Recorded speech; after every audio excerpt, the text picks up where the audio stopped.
हाँ जी दोस्तों, स्वागत है साਰਿਆਂ ਦਾ स्टडी फाइटर ਦੇ ਵਿੱਚ। ਅੱਜ ਅਸੀਂ ਬਲੱਡ ਰਿਲੇਸ਼ਨ ਨਾਲ ਰਿਲੇਟਡ ਰੀਜ਼ਨਿੰਗ ਕਰਾਂਗੇ। ਇਹ ਰੀਜ਼ਨਿੰਗ ਦਾ ਟੌਪਿਕ ਸਟਾਰਟ ਕਰ ਰਹੇ ਹਾਂ, ਜਿਹਦੇ ਵਿੱਚ ਅਸੀਂ ਅੱਜ ਪਹਿਲਾਂ ਕਨਸੈਪਟ ਨੂੰ ਸਮਝਾਂਗੇ। ਜੇਕਰ ਤੁਸੀਂ ਇਹ ਕੁਝ ਕਨਸੈਪਟਸ ਨੂੰ ਸਮਝ ਲਿਆ, ਇਹ ਗੱਲ ਨੂੰ ਧਿਆਨ ਨਾਲ ਸਮਝ ਲਿਆ ਕਿ ਕਿਸ ਤਰ੍ਹਾਂ ਕਿਸੇ ਰਿਸ਼ਤੇ ਨੂੰ ਕਿਸ ਤਰ੍ਹਾਂ ਦਰਸਾਉਣਾ ਹੈ, ਤਾਂ ਉਸ ਬੇਸ 'ਤੇ ਅਸੀਂ ਟਫ ਤੋਂ ਟਫ ਕਨਫਿਊਜ਼ ਕਰਨ ਵਾਲਾ जो सवाल लेंथी पा देंगे ना कई बार स्टेटमेंट अगे दी अगे रिश्ते बना के, वो सब समझ जाओगे जब तुसीं डायग्राम बनाना सीख गए। सो असीं अज गल करांगे डायग्राम बनाने की कि तुसीं डायग्राम किवें बनाना हुंदा है। तो सब तो पहलां तो समझो कि ब्लड रिलेशन दे विच जो साडे खून के रिश्ते हुंदे ने, उन्हां रिश्तिਆਂ ਨੂੰ मेन तौर पर असीं ने 3 भागां दे विच वंड लिया। ठीक है जी, पहला पार्ट है जिहड़ा पहला असीं ने पार्ट बना, इहदे विच साडे तो उपर वाली पीढ़ी भाव जो गल कर रही है वो अपने माता पिता की गल कर रही है, पड़दादा पड़दादी दादा दादी नाना नानी, ठीक है, मामा मामी चाचा चाची, भाव उपर वाले ने जिहड़े उस तो उपर वाली पीढ़ी है। ठीक है, उसकी गल कर रहे हैं, तो इनू असीं फस्ट स्टेज दे रख लिया। उस तो बाद सैकेंड स्टेज है जी वो खुद अते उसके हाण की पीढ़ी, भाव वो जो गल कर रहा है वो खुद हो सकता है, भैन भाई की गल करता हो सकता है, भरजाई जीजा चचेरा भाई चचेरी भैन, ठीक है जी, पत्नी अगे पत्नी दे भैन भाई। ठीक है, यह भाव वह जो खेतर है वो चौड़ा हो गया, तो वो हाण की पीढ़ी है जिन्होंने असीं ने सैकेंड स्टेज दे रख लिया। ठीक है जी, इस तो बिना एक थर्ड स्टेज बना लो, भाव साडे जिहड़ा ये गल कर रहा है ये तो नीचे वाली पीढ़ी। ठीक है जी, जिहदे विच ओह अपने पुत्र पुत्री, ठीक है, ये बारे कह सकता है पोता पोती दोता दोती भाणजा भाणजी भतीजा भतीजी, भाव वो तो हेठां वाली पीढ़ी है जी। ठीक है, यह थर्ड स्टेज होगी। तो इन्होंने यूज़ किवें करना है वो बारे असीं इकल्ले इकल्ले बारे गल करांगे। पहले तो ये सारे रिश्तिਆਂ ਨੂੰ ਤੁਸੀਂ मेन 3 भागों में वंडो। ठीक है, समझ गए ना। आप पीढ़ी है जी उन्होंने फस्ट स्टेज दे विच, जो हाण की पीढ़ी उन्होंने सैकेंड स्टेज दे विच, जो छोटी पीढ़ी है उन्होंने थर्ड स्टेज दे विच।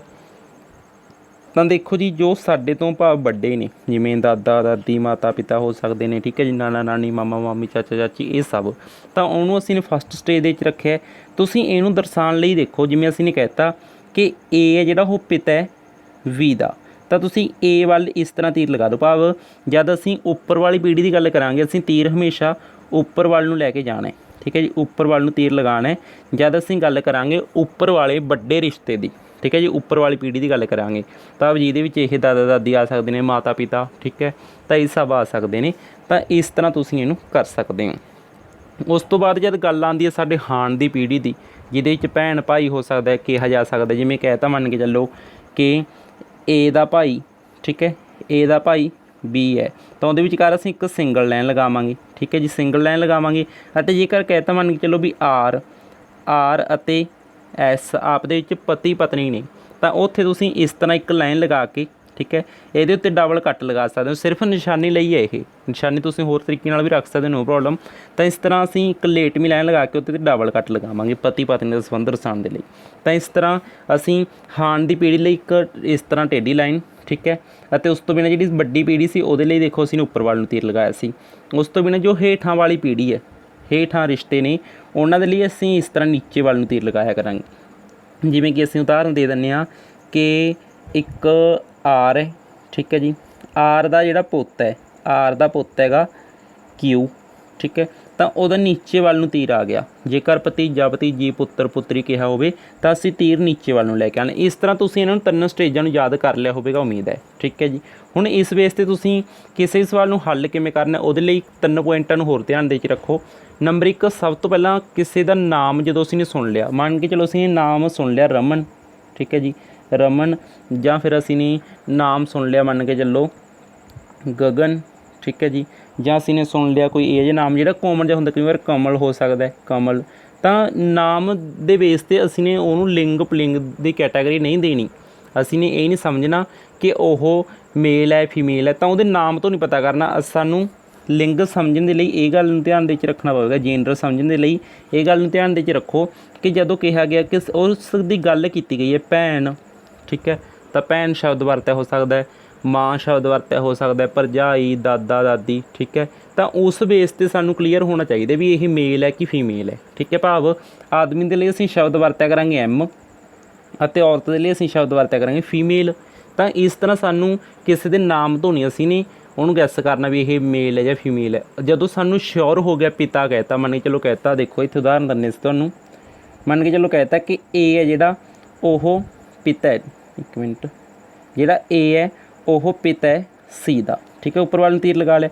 ਤਾਂ ਹੁਣ ਇੱਥੇ ਏ ਪਿਤਾ ਕਹਿ ਤਾ, ਤਾਂ ਸਾਨੂੰ ਸ਼ੋਰ ਹੋ ਗਿਆ ਵੀ ਇਹ ਕੀ ਹੈ, ਸਾਡਾ ਮੇਲ ਦੀ ਕੈਟਾਗਰੀ ਦੇ ਵਿੱਚ ਆਉਂਦਾ। ਠੀਕ ਹੈ, ਦੇਖੋ ਹੁਣ ਜਿਵੇਂ ਇੱਕ ਉਦਾਹਰਨ ਤੁਹਾਨੂੰ ਹੋਰ ਦੇ ਦਿੰਦੇ ਇੱਥੇ। ਹੁਣ ਮੰਨ ਕੇ ਚੱਲੋ ਇੱਥੇ ਸਾਨੂੰ ਕਹਿ ਤਾ ਕਿ ਜਿਹੜੀ ਬੀ ਦਾ ਪੁੱਤਰ ਡੀ ਹੈ। ਹੁਣ ਬੀ ਦਾ ਪੁੱਤਰ ਡੀ ਕਹਿ ਤਾ, ਡੀ ਪੁੱਤਰ ਹੈ ਭਾਵ ਇਹ ਮੇਲ ਹੈ। ਇਹ ਨਹੀਂ ਸਾਨੂੰ ਸ਼ੋਰ, ਕਿਉਂਕਿ ਪੁੱਤਰ ਹੋ ਸਕਦਾ ਹੈ ਜਿਹੜਾ ਬੀ ਹੈ ਉਹ ਪਿਤਾ ਹੋਵੇ, ਹੋ ਸਕਦਾ ਮਾਤਾ ਹੋਵੇ, ਮਾਤਾ ਅਤੇ ਪਿਤਾ ਦੋਨਾਂ ਦਾ ਪੁੱਤਰ ਹੈ ਡੀ। ਤਾਂ ਡੀ ਤਾਂ ਮੇਲ ਹੈ, ਸਾਨੂੰ ਇਹ ਸ਼ੋਰ ਹੋ ਗਿਆ, ਬਟ ਇਹ ਨਹੀਂ ਸ਼ੋਰ ਹੈਗਾ ਜਦੋਂ ਤੱਕ ਸਾਨੂੰ ਨਹੀਂ ਕਿਹਾ ਗਿਆ। ਤਾਂ ਲਿੰਗ ਨੂੰ ਸਮਝਣ ਲਈ ਤੁਸੀਂ ਇਹ ਗੱਲ ਨੂੰ ਧਿਆਨ ਦੇ ਵਿੱਚ ਜ਼ਰੂਰ ਰੱਖਣਾ ਹੈ। ਠੀਕ ਹੈ ਜੀ, ਆਦਮੀ ਦੇ ਲਈ ਅਸੀਂ ਮੇਲ ਐਮ ਵਰਤਿਆ ਕਰਾਂਗੇ। ਨਾਲ ਦੀ ਨਾਲ ਤੁਸੀਂ ਇਸ ਤਰ੍ਹਾਂ ਲਿਖ ਲਿਆ ਕਰੋ, ਜਿਵੇਂ ਏ ਪਾ ਲਈ, ਇਹਦੇ ਨਾਲ ਥੋੜ੍ਹੀ ਛੋਟੀ ਜਿਹੀ ਐਮ ਪਾ ਦਿਓ, ਭਾਵੇਂ ਸਾਨੂੰ ਸ਼ੋਰ ਹੋ ਗਿਆ ਵੀ ਇਹ ਮੇਲ ਹੈ। ਠੀਕ ਹੈ ਜੀ, ਤਾਂ ਦੇਖੋ ਹੁਣ ਇਹਦੇ ਬੇਸ 'ਤੇ ਅਸੀਂ ਇੱਕ ਸਵਾਲ ਹੱਲ ਕਰਦੇ ਹਾਂ। ਜਿਵੇਂ ਕਿ ਦੇਖੋ ਇੱਥੇ ਹੈਗਾ, ਇਹ ਸਵਾਲ ਸੀ। ਜਦੋਂ ਤੁਸੀਂ ਇਸ ਸਵਾਲ ਨੂੰ ਪਹਿਲਾਂ ਦੇਖਿਆ ਹੋਏਗਾ ਤੁਹਾਨੂੰ ਅਜੀਬ ਜਿਹਾ ਲੱਗਿਆ ਹੋਏਗਾ, ਜਦੋਂ ਤੁਸੀਂ ਨੇ ਕਨਸੈਪਟ ਨਹੀਂ ਸਮਝਿਆ ਸੀ। ਹੁਣ ਕਨਸੈਪਟ ਸਮਝ ਲਿਆ ਤਾਂ ਬੜਾ ਈਜ਼ੀ ਲੱਗੇਗਾ। ਦੇਖੋ ਜੀ ਕੀ ਕਿਹਾ ਗਿਆ ਸਾਨੂੰ, ਏ ਦਾ ਪਿਤਾ ਵੀ ਹੈ। ਠੀਕ ਹੈ, ਜਿਹੜਾ ਬੀ ਹੈ, ਬੀ ਉਹ ਪਿਤਾ ਹੈ ਕਿਹਦਾ, ਏ ਦਾ, ਭਾਵ ਏ ਨਹੀਂ ਹੇਠਾਂ ਲਿਖ ਕੇ ਉੱਪਰ ਵੱਲ ਨੂੰ ਤੀਰ ਲਗਾਤਾ, ਕਿਉਂਕਿ ਜਿਹੜਾ ਬੀ ਹੈ ਉਹ ਪਿਤਾ ਹੈ। ਠੀਕ ਹੈ, ਤਾਂ ਬੀ ਦੇ ਨਾਲ ਅਸੀਂ ਇੱਕ ਸ਼ਬਦ ਹੋਰ ਵੀ ਲਗਾ ਸਕਦੇ ਹਾਂ, ਵਰਡ ਲਗਾ ਸਕਦੇ ਹਾਂ, ਵਰਡ ਨਹੀਂ ਸੌਰੀ ਡਿਸਟ ਕਹਿ ਲਓ। ਠੀਕ ਹੈ, ਨੰਬਰ ਕਹਿ ਲਓ, ਅੱਖਰ ਕਹਿ ਲਓ, ਲੈਟਰ ਕਹਿ ਲਓ। ਠੀਕ ਹੈ, ਤਾਂ ਐਮ ਲਗਾ ਲਿਆ ਅਸੀਂ ਨੇ, ਤਾਂ ਐਮ ਮੀਨਸ ਹੋ ਗਿਆ ਮੇਲ, ਕਿਉਂਕਿ ਪਿਤਾ ਹੈ ਤਾਂ ਉਹ ਮੇਲ ਦੀ ਕੈਟਾਗਰੀ ਦੇ ਵਿੱਚ ਆਉਂਦਾ। ਠੀਕ ਹੈ ਜੀ, ਉਸ ਤੋਂ ਬਿਨਾਂ ਬੀ ਦੀ ਪਤਨੀ ਸੀ ਹੈ। ਪਤਨੀ ਦੇ ਲਈ ਅਸੀਂ ਬਰਾਬਰ ਦੀ ਲਾਈਨ ਲਗਾਉਣੀ ਹੈ ਸੀ, ਤਾਂ ਸੀ ਪਤਨੀ, ਇਟ ਮੀਨਸ ਇਹ ਫੀਮੇਲ ਹੈ। ਠੀਕ ਹੈ ਜੀ, ਤਾਂ ਇਸ ਤਰ੍ਹਾਂ ਬਰਾਬਰ ਦੀ ਲਾਈਨ ਲਗਾ ਕੇ ਇਹਦੇ ਉੱਤੇ ਅਸੀਂ ਮੰਨ ਚਲੋ ਇਸ ਤਰ੍ਹਾਂ ਕੱਟ ਲਗਾ ਲਏ, ਤਾਂ ਕਿ ਸਾਨੂੰ ਧਿਆਨ ਦੇ ਵਿੱਚ ਰਹਿ ਜਾਵੇ ਵੀ ਇਹਨਾਂ ਦਾ ਪਤੀ ਪਤਨੀ ਦਾ ਸੰਬੰਧ ਹੈ। ਉਸ ਤੋਂ ਬਿਨਾਂ ਦੇਖੋ ਜੀ, ਸੀ ਦੇ ਇਕਲੌਤੇ ਪੁੱਤਰ ਦਾ ਨਾਂ, ਤਾਂ ਦੇਖੋ ਇਹ ਆਪਸ ਦੇ ਵਿੱਚ ਪਤੀ ਪਤਨੀ ਹੈ, ਤਾਂ ਇਹਨਾਂ ਦਾ ਜਿਹੜਾ ਪੁੱਤਰ ਹੈ ਇਹ ਇੱਕੋ ਹੈ, ਭਾਵ ਇਕਲੌਤਾ ਵੀ ਕਿਹਾ ਹੈ। ਇਕਲੌਤਾ ਸ਼ਬਦ ਦੇ ਵਿਸ਼ੇਸ਼ ਧਿਆਨ ਦਿਆ ਕਰੋ ਤੁਸੀਂ, ਕਿਉਂ ਇਕਲੌਤੇ ਦਾ ਭਾਵ ਕਿ ਵੀ ਉਹਨਾਂ ਦਾ ਸਿਰਫ ਇੱਕ ਪੁੱਤਰ ਹੈ, ਉਹਦਾ ਨਾਂ ਹੀ ਇਹ ਹੈ। ਠੀਕ ਹੈ, ਜੇਕਰ ਇਕਲੌਤਾ ਨਾ ਕਿਹਾ ਹੁੰਦਾ ਤਾਂ ਹੋਰ ਵੀ ਹੋ ਸਕਦਾ ਸੀ, ਕੋਈ ਸੀ ਡੀ ਈ ਵਗੈਰਾ ਕੁਛ ਵੀ ਦਿੱਤਾ ਹੋ ਸਕਦਾ ਸੀ। ਤਾਂ ਇਸ ਚੀਜ਼ ਨੂੰ ਖਾਸ ਧਿਆਨ ਦੇ 'ਚ ਰੱਖਣਾ ਹੈ। ਉਮੀਦ ਹੈ ਕਿ ਤੁਸੀਂ ਇਹ ਸਭ ਸਮਝ ਗਏ ਹੋਵੋਗੇ, ਪੈਟਰਨ ਬਣਾਉਣਾ ਸਿੱਖ ਗਏ ਹੋਵੋਗੇ। ਤਾਂ ਇਸ ਬੇਸ 'ਤੇ ਅਸੀਂ ਹੁਣ ਕੁਝ ਸਵਾਲਾਂ ਦੀ ਪ੍ਰੈਕਟਿਸ ਕਰਦੇ ਹਾਂ। ਜਿਵੇਂ ਕਿ ਦੇਖੋ ਜੀ, ਪਹਿਲਾ ਸਵਾਲ ਤੁਹਾਨੂੰ ਸਕਰੀਨ ਦੇ ਉੱਤੇ ਨਜ਼ਰ ਆ ਰਿਹਾ ਹੈ। ਇਹਦੀ ਸਟੇਟਮੈਂਟ ਨੂੰ ਅਸੀਂ ਪੜ੍ਹਦੇ ਹਾਂ ਅਤੇ ਨਾਲ ਦੀ ਨਾਲ ਡਾਇਗਰਾਮ ਬਣਾਵਾਂਗੇ। ਦੇਖੋ ਜੀ, ਏ ਬੀ ਦਾ ਪਿਤਾ ਹੈ। ਜਿਹੜਾ ਏ ਹੈ, ਏ ਉਹ ਪਿਤਾ ਹੈ ਕਿਸ ਦਾ, ਬੀ ਦਾ, ਭਾਵ ਬੀ ਨੂੰ ਅਸੀਂ ਨੇ ਹੇਠਾਂ ਲਿਖ ਲਿਆ ਅਤੇ ਇਸ ਦਾ ਪਿਤਾ ਹੈ ਭਾਵ ਉੱਪਰ ਵੱਲ ਨੂੰ ਤੀਰ ਲਗਾ ਲਿਆ, ਕਿਉਂਕਿ ਇਹ ਅਪ ਕੈਟਾਗਰੀ 'ਚ ਆ ਗਿਆ ਨਾ ਪਿਤਾ। ਠੀਕ ਹੈ, ਤਾਂ ਏ ਬੀ ਦਾ ਪਿਤਾ ਹੈ ਅਤੇ ਸੀ ਦਾ ਚਾਚਾ ਹੈ। ਚਾਚਾ ਵੀ ਉੱਪਰਲੀ ਕੈਟਾਗਰੀ 'ਚ ਆ ਗਿਆ, ਤਾਂ ਇਹਦਾ ਤੀਰ ਵੀ ਅਸੀਂ ਉੱਪਰ ਵੱਲ ਨੂੰ ਲਗਾ ਕੇ ਸੀ ਨੂੰ ਇੱਥੇ ਲਿਖ ਲੈਂਦੇ ਹਾਂ। ਠੀਕ ਹੈ ਜੀ, ਤਾਂ ਹੁਣ ਦੇਖੋ ਉਸ ਤੋਂ ਬਾਅਦ ਕੀ ਹੈਗਾ, ਸੀ ਡੀ ਦੀ ਪੁੱਤਰੀ ਹੈ। ਠੀਕ ਹੈ, ਸੀ ਹੈ ਜਿਹੜੀ ਉਹ ਡੀ ਦੀ ਪੁੱਤਰੀ ਹੈ, ਭਾਵ ਸੀ ਦੀ ਮਾਤਾ ਦਾ ਨਾਂ ਕੀ ਹੈਗਾ, ਮਾਤਾ ਦਾ ਨਾਂ ਕੀ ਹੈਗਾ, ਡੀ। ਠੀਕ ਹੈ ਜੀ, ਸੀ ਹੈ ਜਿਹੜੀ ਉਹ ਪੁੱਤਰੀ ਹੈ, ਭਾਵ ਇਹ ਫੀਮੇਲ ਹੈ। ਠੀਕ ਹੈ ਜੀ, ਅਤੇ ਡੀ ਦੀ ਪੁੱਤਰੀ ਹੈ, ਡੀ ਹੈ ਜਿਹੜੀ ਇਹ ਵੀ ਫੀਮੇਲ ਹੋ ਗਈ। ਠੀਕ ਹੈ, ਏ ਸੀ ਜਿਹੜਾ ਇਹ ਕੀ ਸੀ, ਪਿਤਾ ਸੀ, ਤਾਂ ਇਹ ਮੇਲ ਹੈ। ਇਹ ਵੀ ਨਾਲ ਦੀ ਨਾਲ ਡਿਨੋਟ ਕਰ ਲਿਆ ਕਰੋ, ਨੋ ਪ੍ਰੋਬਲਮ। ਉਸ ਤੋਂ ਬਾਅਦ ਦੇਖੋ ਜੀ, ਏ ਅਤੇ ਡੀ ਆਪਸ ਵਿੱਚ ਸਕੇ ਭਾਈ ਹਨ। ਸੌਰੀ ਇੱਥੇ ਇੱਕ ਮਿੰਟ, ਇੱਥੇ ਗੜਬੜ ਹੋ ਗਈ। ਆਪਾਂ ਨੂੰ ਫੀਮੇਲ ਡਾਇਰੈਕਟ ਪੁੱਤਰੀ ਕਿਹਾ ਗਿਆ, ਪੁੱਤਰੀ ਉਹ ਕਿਸੇ ਵੀ ਪਿਤਾ ਦੀ ਵੀ ਹੋ ਸਕਦੀ ਹੈ। ਠੀਕ ਹੈ, ਹੋ ਸਕਦਾ ਉਹ ਮਾਤਾ ਦੀ ਹੋਵੇ। ਠੀਕ ਹੈ, ਤਾਂ ਡੀ ਦੇ ਨਾਲ ਨਹੀਂ ਲਿਖਣਾ, ਇਹ ਗਲਤੀ ਨਾਲ ਲਿਖਿਆ ਗਿਆ ਸੀ, ਗਲਤੀ ਹੋ ਜਾਂਦੀ ਹੈ, ਵਾਲੀ ਵੱਡੀ ਗੱਲ ਨਹੀਂ ਹੁੰਦੀ। ਦੇਖੋ ਜੀ, ਸੀ ਜਿਹੜੀ ਸੀ ਹੈ ਉਹ ਡੀ ਦੀ ਪੁੱਤਰੀ ਹੈ। ਠੀਕ ਹੈ, ਤਾਂ ਇੱਥੇ ਸਾਨੂੰ ਸੀ ਬਾਰੇ ਸ਼ੋਰ ਹੋ ਗਿਆ ਵੀ ਉਹ ਪੁੱਤਰੀ ਹੈ, ਡੀ ਬਾਰੇ ਸਾਨੂੰ ਕਨਫਰਮ ਨਹੀਂ ਹੈਗਾ। ਦੇਖੋ ਜੀ, ਏ ਅਤੇ ਡੀ ਆਪਸ ਵਿੱਚ ਸਕੇ ਭਾਈ ਨੇ, ਇਹ ਭਾਈ ਨੇ, ਤਾਂ ਇਹਨਾਂ ਦੇ ਵਿਚਕਾਰ ਇਸ ਤਰ੍ਹਾਂ ਇੱਕ ਲਾਈਨ ਲਗਾ ਲਓ। ਠੀਕ ਹੈ ਜੀ, ਭਾਈ ਹਨ। ਡੀ ਦਾ ਵੀ ਨਾਲ ਕੀ ਸੰਬੰਧ ਹੈ, ਇਹਨਾਂ ਦਾ ਸੰਬੰਧ ਦੱਸਣਾ ਅਸੀਂ ਨੇ ਕੀ ਹੈ, ਬੀ ਅਤੇ ਡੀ ਦਾ। ਤਾਂ ਇਹਨੂੰ ਧਿਆਨ ਨਾਲ ਸਮਝੋ, ਇਹ ਸਕੇ ਭਾਈ ਨੇ। ਠੀਕ ਹੈ ਜੀ, ਅਤੇ ਇਹ ਇਸ ਦਾ ਜਿਹੜਾ ਸੀ ਦਾ ਚਾਚਾ ਹੈਗਾ, ਏ ਚਾਚਾ ਹੈ, ਤਾਂ ਇਟ ਮੀਨਸ ਡੀ ਇਸ ਦਾ ਵੱਡਾ ਭਾਈ ਹੈ, ਅਤੇ ਇਹਨਾਂ ਸੰਬੰਧ ਕੀ ਹੈ, ਜਿਹੜਾ ਬੀ ਜੋ ਵੀ ਹੈ, ਠੀਕ ਹੈ, ਮੇਲ ਫੀਮੇਲ ਜੋ ਵੀ ਹੈ, ਇਸ ਦਾ ਇਹ ਕੀ ਹੋਇਆ, ਤਾਇਆ ਹੋਇਆ। ਠੀਕ ਹੈ ਜੀ, ਡੀ ਕੀ ਹੋਇਆ, ਇਸ ਦਾ ਤਾਇਆ ਹੋਇਆ, ਕਿਉਂਕਿ ਦੇਖੋ ਇਹਦਾ ਇਹ ਕੀ ਸੀ, ਪਿਤਾ ਸੀ, ਪਿਤਾ ਦਾ ਭਾਈ ਤਾਇਆ ਹੀ ਬਣ ਗਿਆ। ਤਾਂ ਦੇਖੋ ਸਵਾਲ ਨੂੰ ਉਲਝਾ ਕੇ ਪਾਇਆ ਗਿਆ ਹੁੰਦਾ ਸਟੇਟਮੈਂਟ ਨੂੰ, ਬਟ ਜਦੋਂ ਅਸੀਂ ਡਾਇਗਰਾਮ ਬਣਾ ਲਿਆ ਤਾਂ ਈਜ਼ੀ ਹੋ ਗਿਆ ਵੀ ਇਹਦਾ ਪਿਤਾ ਇਹ। ਠੀਕ ਹੈ, ਬੀ ਦਾ ਪਿਤਾ ਏ ਹੈ, ਏ ਦਾ ਭਾਈ ਡੀ ਹੈ, ਡੀ ਕੀ ਹੋਇਆ, ਤਾਇਆ ਹੋਇਆ ਉਹਦਾ। ਹੋ ਸਕਦਾ ਇੱਥੇ ਵੱਡੇ ਜਾਂ ਛੋਟੇ ਭਾਈ ਬਾਰੇ ਨਾ ਕਿਹਾ ਗਿਆ ਹੁੰਦਾ। ਇੰਗਲਿਸ਼ ਦੇ ਵਿੱਚ ਕਾਮਨ ਵਰਡ ਵੀ ਅੰਕਲ ਵਰਤ ਲੈਂਦੇ ਨੇ, ਤਾਂ ਇਸ ਪ੍ਰੋਬਲਮ ਦਾ ਹੱਲ ਇਹ ਹੈ ਕਿ ਇੰਗਲਿਸ਼ ਦੇ ਵਿੱਚ ਵੀ ਤੁਸੀਂ ਨਾਲ ਇਹਨਾਂ ਨੂੰ ਰਿਲੇਟ ਕਰਕੇ ਜਾਣ ਸਕਦੇ ਹੋ। ਦੇਖੋ ਜੀ, ਸਭ ਤੋਂ ਹੁਣ ਅਸੀਂ ਕਰਦੇ ਹਾਂ ਅਗਲਾ ਸਵਾਲ। ਹਰਮਨ ਦੀ ਪਤਨੀ ਕਮਲ ਦੀ ਮਾਂ ਹੈ। ਹਰਮਨ ਇੱਕ, ਦੇਖੋ ਇੱਥੇ ਕਰੈਕਟਰ ਲੈ ਲਿਆ ਕਰੋ, ਪਾਤਰਾਂ ਨੂੰ ਅਲੱਗ-ਅਲੱਗ ਦਰਸਾ ਲਿਆ ਕਰੋ। ਇੱਕ ਹਰਮਨ ਹੈ। ਠੀਕ ਹੈ ਜੀ, ਹਰਮਨ ਦੀ ਪਤਨੀ, ਇੱਕ ਪਤਨੀ ਲੈਟ ਕਰ ਲਓ ਇੱਥੇ। ठीक है। पत्नी ਲਈ ਅਸੀਂ बराबर की लाइन लगा ली ਅਤੇ ਇਹਦੇ ਉੱਤੇ डबल टिक लगाता, ठीक है जी, क्रॉस लगाता। उस तो बाद की है कमल की माँ है, यही जी पत्नी है। देखो पत्नी के नाल असीं फीमेल वर्ड लगा सकते हैं, ये असीं मेल वर्ड लगा सकते हैं, ठीक है जी, मेल लिख लिया। तो देखो हुण की कह रहे हैं, कमल की माँ है जिहड़ी ये पत्नी है, ये कमल की माँ है, भाव उपर वाल नूं तीर लगा के कमल नूं असीं इत्थे लिख लैंदे हां, ठीक है जी, क्योंकि देखो उपरली पीढ़ी होगी कमल की, ये माँ है। तो कमल की सकी भैन सतवीर है, भैन दे लई तुहानूं दस्सिआ भी बराबर दा लगाया करो, बराबर एक लाइन लगा ली इस तरह, तो इत्थे असीं लिख लिया सतवीर, ठीक है जी। सतवीर की माँ का पति कौन है? देखो ये जदों सके भैन भाई ने आपस के जो भी ने भैन भाई, ठीक है, तो ये आपस जो सके तो इन्हों के माँ बाप सेम होए, ठीक है। तो इसकी माँ यही है पी, तो पी माँ का पति, माँ का पति यही होया, कौन होया? एच मीनस हरमन, ठीक है जी। इस बेस पर असीं इहनूं हल करना सी। डायग्राम बना के कितना ईजी हो गया, उम्मीद है कि तुसीं समझ गए होवोगे डायग्राम बनाना। तो उस तो बाद करते हाँ जी असीं अगला सवाल। पी का पिता क्यू है, पी है एक, पी करैक्टर ले लेने असीं, ठीक है। पी का पिता क्यू है, क्यू पिता है तो क्यू नूं उपर लिखो, ठीक है जी, पी नूं असीं हेठां लिख लैंदे आ। पी का पिता क्यू है, क्यू दे नाल असीं एम भी लगा सकते क्योंकि सानूं श्योर हो गया पिता कहता। तो देखो जी पी अते एस की माता आर, एक पी दी अते एक करैक्टर ले लिया असीं ने इत्थे एस, इन्हां दोनों की माता है भाव उपरली पीढ़ी है, कौन है ये? आर, ठीक है जी। तो इस दी इकलौती भैन का पति कौन है? पहले तो इत्थे एक गल समझो, देखो पी का पिता कौन हैगा? पी का जिहड़ा पिता है वो क्यू है, अते पी की माता जिहड़ी वो आर है, ठीक है जी। अते यह आपस विच सके ने, सके हो गए क्योंकि इन्हां दोनों की माता जिहड़ी सांझी है वो, तो आपस विच ये भैन भाई ही हो गए, इस तरह समझ लो, ठीक है जी। तो एस की इकलौती भैन का पिता, एस की इकलौती भैन भाव देखो एस है तो यदी भैन है, जी पी है वो भैन है, ठीक है जी।